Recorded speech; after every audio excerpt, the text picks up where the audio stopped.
session, I will introduce different types of geospatial maps, but also give an overview of the terminology. There are many different types of geographic maps. In all of them, the emphasis is on location. There are general reference maps, there are topographic maps, which you might have used when you're going on a hike, and there are thematic maps, which overlay additional data over a geospatial substrate. And it's the latter type of maps which we will have a closer look at in this particular unit. There are different thematic map types as well. There are physiogeographical maps. You already saw the seismic hazard maps in the example section. You might be familiar with maps that show vegetation or soil. Then there are socioeconomic maps that show political boundaries, for instance, or population density, voting behavior. We will have an example of this later on. And then there are technical maps which show navigation routes, for instance. And one example would be the one which you have seen on whale populations and ship routes going through those areas.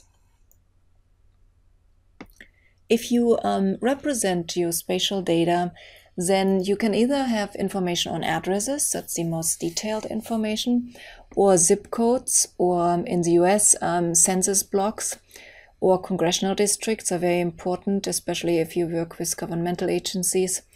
Then you can aggregate those again to US states or to the country of America, for instance. So as you go from addresses to countries, there's an aggregation going on, and it is very important to understand what level of aggregation you have performed. As for US zip codes, they basically give you the latitude and longitude information in the US. So here is an example of Ben Fry's map of zip code data.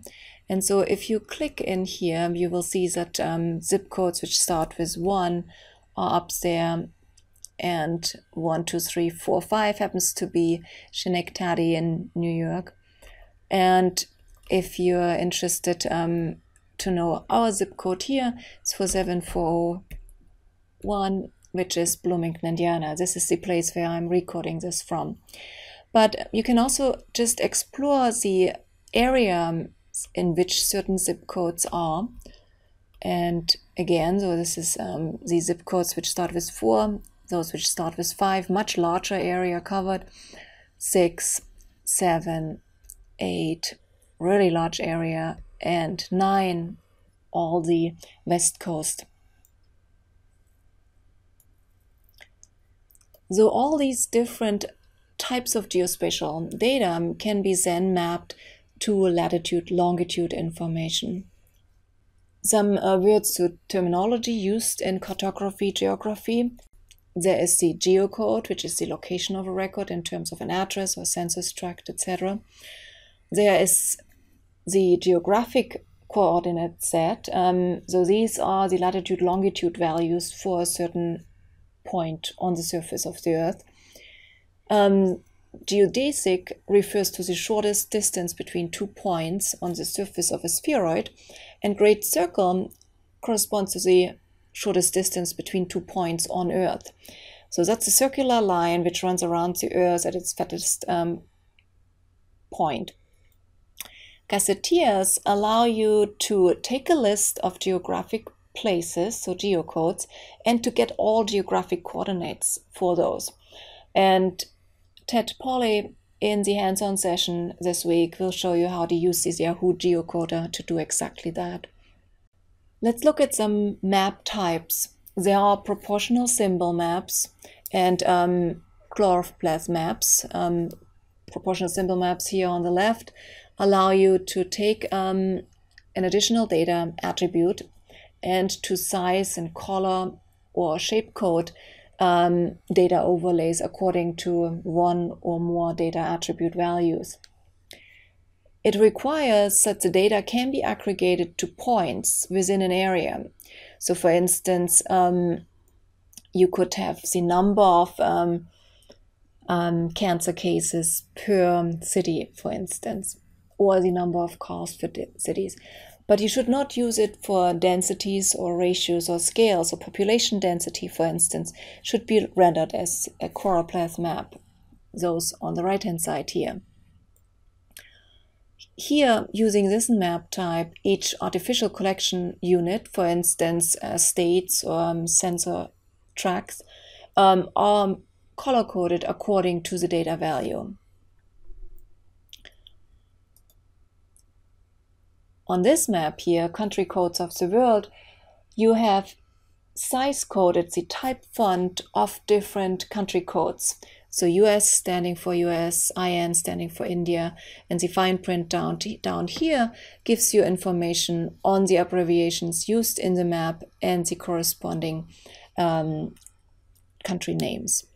So it's not only possible to do proportional symbol maps by using abstract symbols such as circles and squares, etc., but you can also use a text for making those work. More map types. There are also heat or so-called isopleth maps. Here you don't have artificial collection areas, but you actually have areas color-coded according to data values. So the contour lines here connect points of equal value, and that's also why these maps are called value by area maps. On the right-hand side, you have cartograms. These show areas that are not drawn to scale, and in fact, oftentimes the areas are distorted. So you have to have a base map which is familiar to many people in order to use them. But here, for instance, in the ecological footprint map, also one of the maps in the Mapping Science exhibit, you have different countries, area size coded by their ecological footprint. And you see that Africa has a very small ecological footprint, but for instance, US has a very big one, and therefore it's rather large in size. Mark Newman did a great set of maps about the 2012 US presidential election results.